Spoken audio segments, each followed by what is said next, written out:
keep doing this thing where I go like, okay, I'm gonna go to bed early. It's a full night's sleep for me. 8 o'clock bedtime, that's right. And then all of a sudden the sun is coming up and I'm like, why am I looking at Kelly Clarkson's discography? I was reading Kelly Clarkson's discography. I know everything now. I know all about the producers of the songs Since You've Been Gone. I know all about their lives.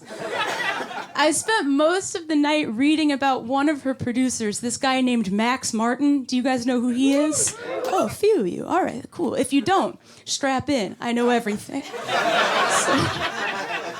Max Martin is a 47-year-old Swedish music producer, and he writes and produces all the pop music. I didn't know it was all coming from one guy, but it is. He did all the 90s shit you like, Britney Spears, the Backstreet Boys, all the dry humping classics. And he did some good new stuff, too. He did the last couple of Taylor Swift albums, the Katy Perry Teenage Dream album. Like, this guy is the reason why I've ever tried on a halter top. And once I learned that all the music was coming from one guy, it made so much sense. I'm like, oh, this is why every pop song sounds the same. This is why every pop song is like, I'm a little lamb with big old titties. Because it's all coming from this Swedish guy, and English is his second language. Doesn't it make so much sense? I couldn't believe it. So I became obsessed with him. I just started reading all these interviews with him. Because think about this guy's life. He wakes up and he's like, all right, Max, what do girls like? What do girls like? Lollipops, bikinis, time for lunch. Like, that's his day. And so I just kept reading about him.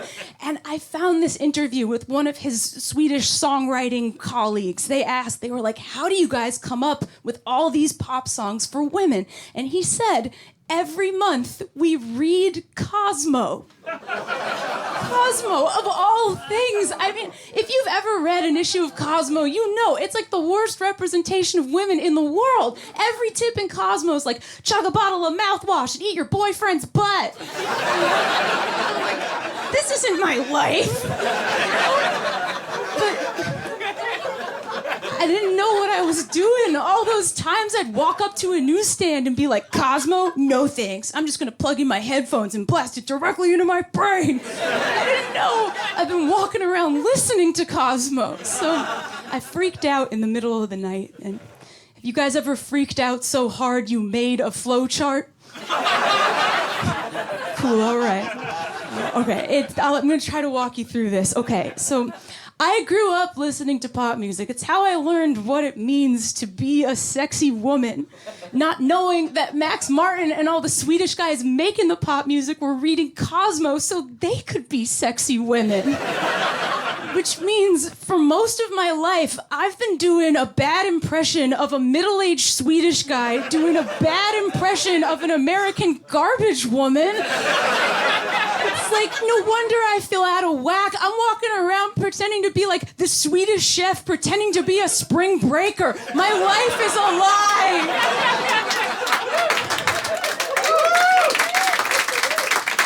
And then I was like, well, time for work. And I showed up all frazzled. I was all messed up. And everyone's like, are you okay? And I'm like, don't you get it? There's a man controlling the radio. He's telling me how short to wear my shorts. He's making me learn dance moves I don't want to dance. He's making me blow dudes. I don't want to learn anything else about the music industry. Oh, I don't want to find out that all of Bjork's catalog was written by one gnome in the woods. I'm done.